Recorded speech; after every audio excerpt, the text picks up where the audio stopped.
और दोनों अर्जुनों में भी सर्वश्रेष्ठ कौन है? कार्तवीर्यार्जुन। जिस सहस्त्रार्जुन को भगवान परशुराम ने मारा, ये कोई सामान्य नहीं था। इसके नाम का इतना चमत्कार है, आज भी सुनो, ध्यान से सुनिए।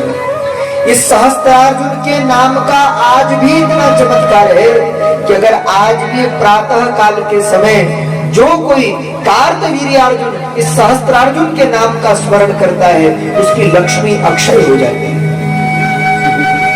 जो नित्य उठकर इस अर्जुन का स्मरण करता है। और एक मंत्र है इसी सहस्त्रार्जुन का, मंत्र को वैसे तो बोलना नहीं चाहिए, इसलिए हम बोलेंगे नहीं, लेकिन एक मंत्र है।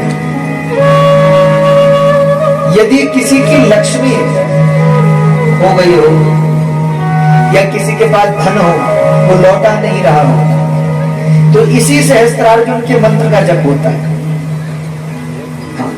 और ऐसा मानते हैं कि सहस्त्रार्जुन के मंत्र का जप करने से गई हुई लक्ष्मी ही लौट आती है।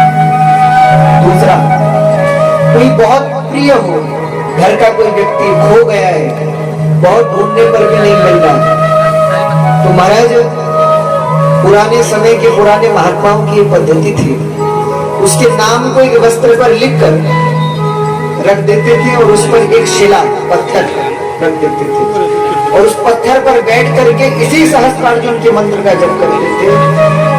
तो बहुत खोया हुआ, बहुत पता करने पर भी जिस व्यक्ति का पता न चल रहा हो, ऐसा व्यक्ति भी घर लौट आता था। ऐसा चमत्कार था इस सहस्त्रार्जुन के नाम, आज भी है।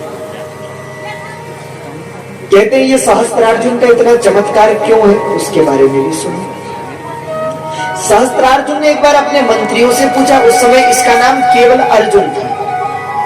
अर्जुन ने अपने मंत्रियों से पूछा कि मुझे ये बताओ, संसार में ऐसा कौन है जो सबसे जल्दी प्रसन्न होने वाला है, जिसे सबसे जल्दी प्रसन्न किया जा सकता है, और हर मनोवांछित फल की प्राप्ति जिसके दर्शन से हो सकती है, जिसकी प्रसन्नता से हो सकती है, ऐसे कौन है?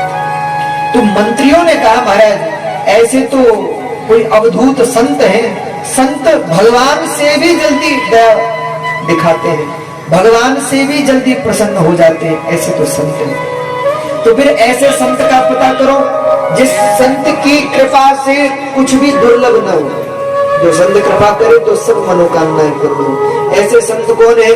तो मंत्रियों ने कहा, महाराज आपके राज्य के नजदीक ही पता चला है कि वर्तमान काल में श्री दत्तात्रेय भगवान आए हैं, और उन जैसा अवधूत शिरोमणि जगत में दूसरा।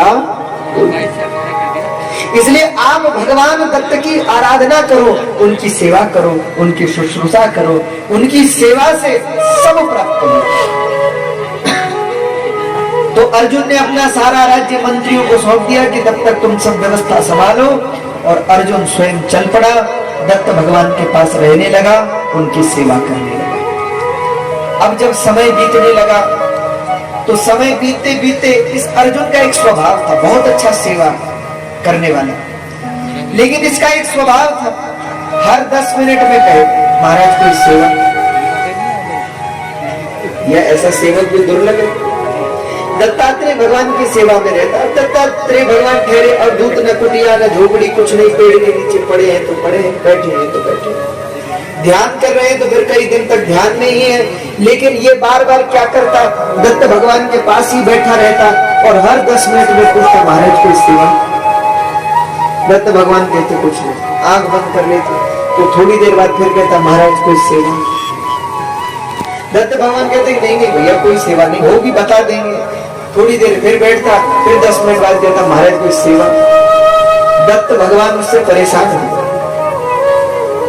पर लेकिन ये ठहरा अर्जुन, अत्यंत सेवा भाव था दत्त भगवान के प्रति उसके हृदय में, तो बार बार ही कहे, महाराज सेवा, महाराज सेवा।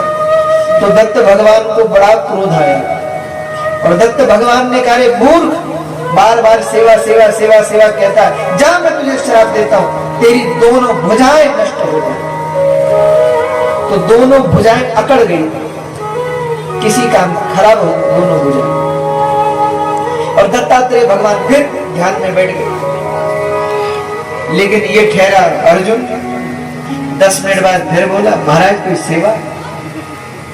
तब तो उसके भोलेपन पर भगवान दत्त रीझ गए और भगवान दत्त मुस्कुरा करके बोले कि हाँ सेवा तो है। क्या सेवा है? जाओ हमारे लिए पानी ले आओ। जी महाराज अभी जाता।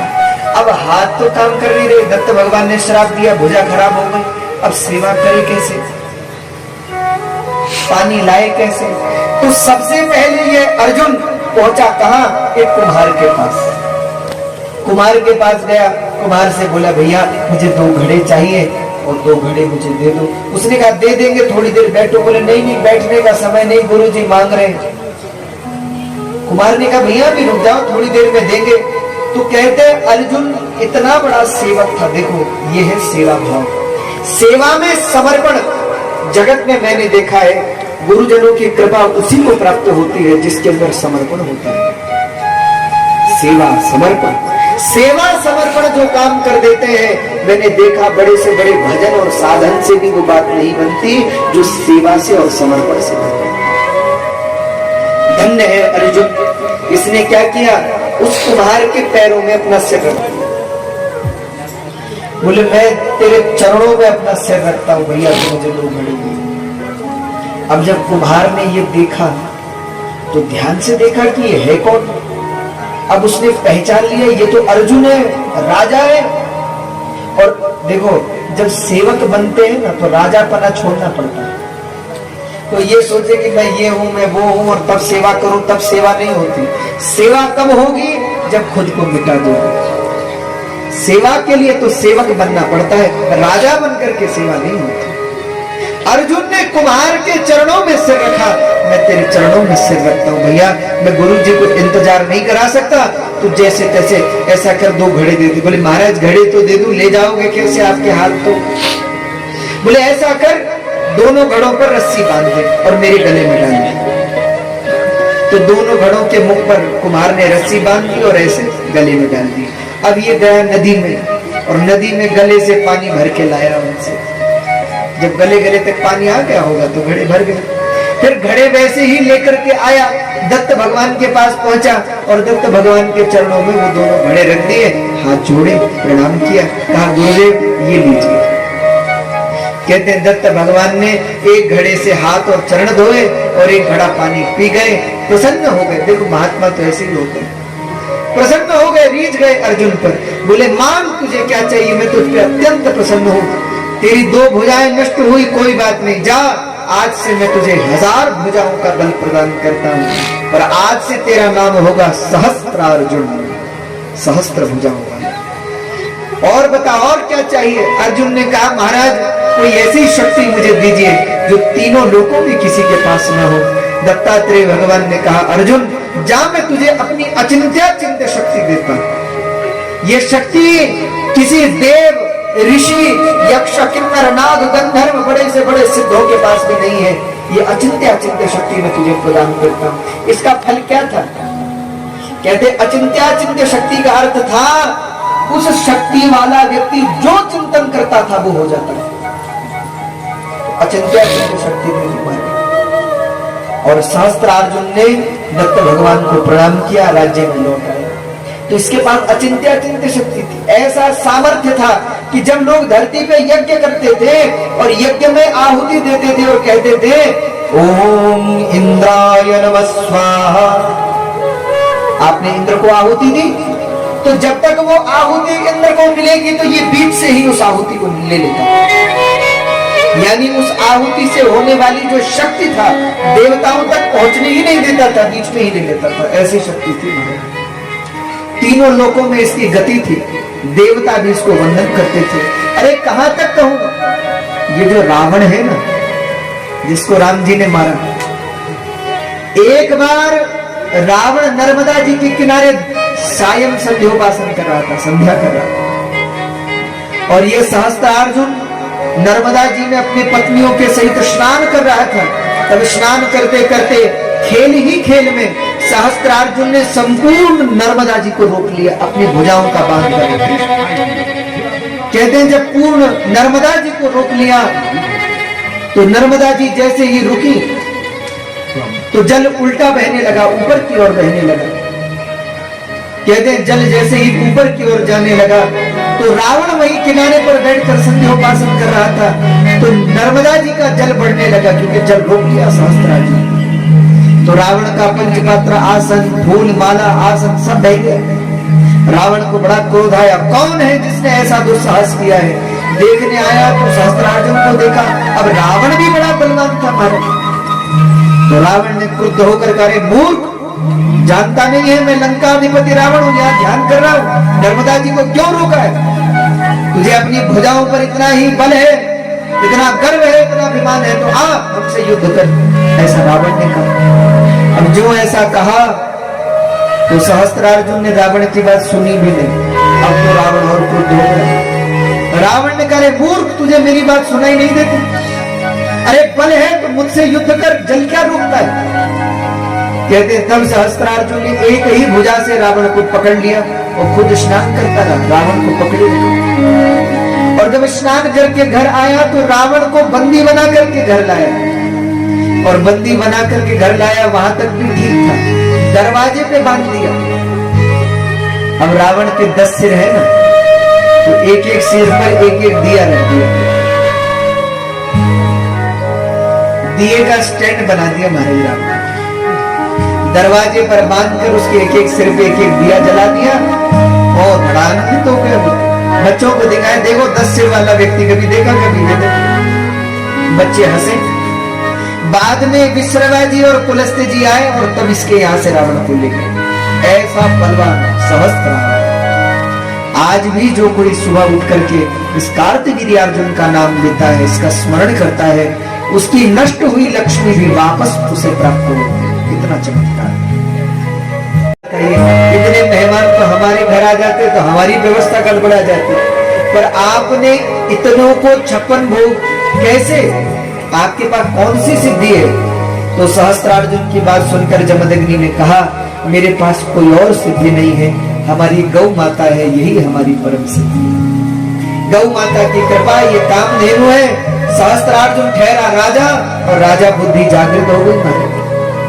राजा भी एक बुद्धि होती, राजा बुद्धि। राजा ने कहा, महाराज आपको जितनी गाय चाहिए हमसे ले जाओ, ये गाय हमको दे दो। जमदग्नि ने कहा, महाराज गाय तो नहीं दे सकता। जितना धन चाहिए, लाखों स्वर्ण मुद्राएं ले जाओ, ये गाय हमको दे दो। जमदग्नि ने कहा, महाराज माँ को भी कोई बेचता है क्या?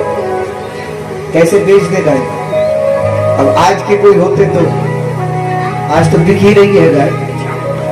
लेकिन जमदग्नि ने कहा, माँ को कोई बेचता है क्या? महाराज गाय हमारी माँ, कैसे बेच दे?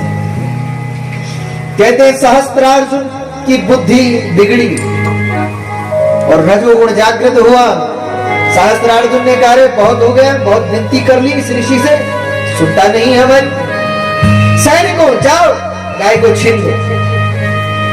कहते तब तो जमदग्नि जी को क्रोध आया, अरे मूर्ख, हमने तुझे भोजन कराया, तेरा सत्कार किया, और तू हमारी गाय को जबरदस्ती ले जा रहा है।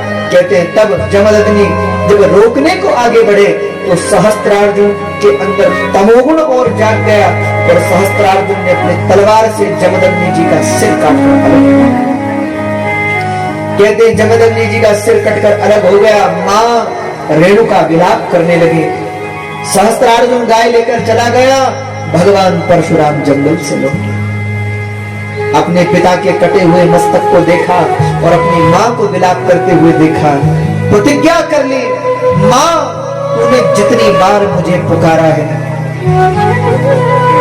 कहते मां रेणुका ने 21 बार परशुराम जी को आवाज लगाई। मां तूने जितनी बार मुझे आवाज लगाई है, उतनी बार दुष्ट राजाओं के समूल सर्वनाश कर, ऐसा प्रतिज्ञा कर ली।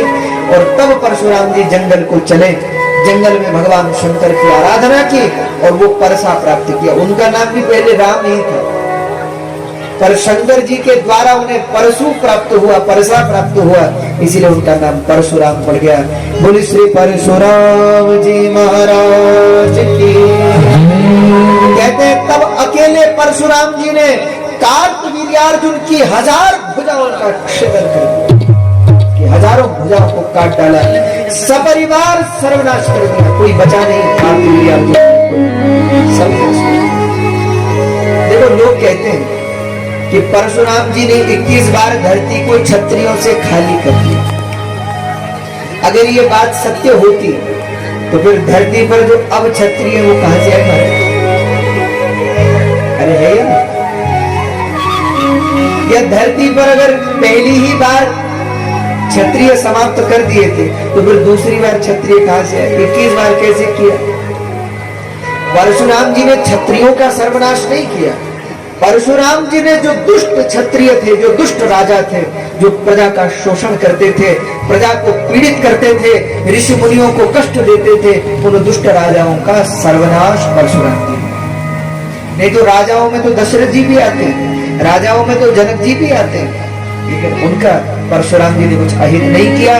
जो देव भक्त ब्राह्मण भक्त राजा थे उनको आशीर्वाद दिया, लेकिन जो दुष्ट राजा थे उनका सर्वनाश भगवान परशुराम। तो महाराज परशुराम जी कहते हैं जैसे सहस्त्रार्जुन मेरा शत्रु था जिसने मेरे पिता के सिर को काटा, आज इस धनुष को तोड़ने वाला भी उसी सहस्त्रार्जुन की तरह मेरा शत्रु है। जैसे मैंने सहस्त्रार्जुन की सहस्त्र भुजाओं का छेदन किया, आज वैसे ही उस दुष्ट का भी सर्वनाश करूं।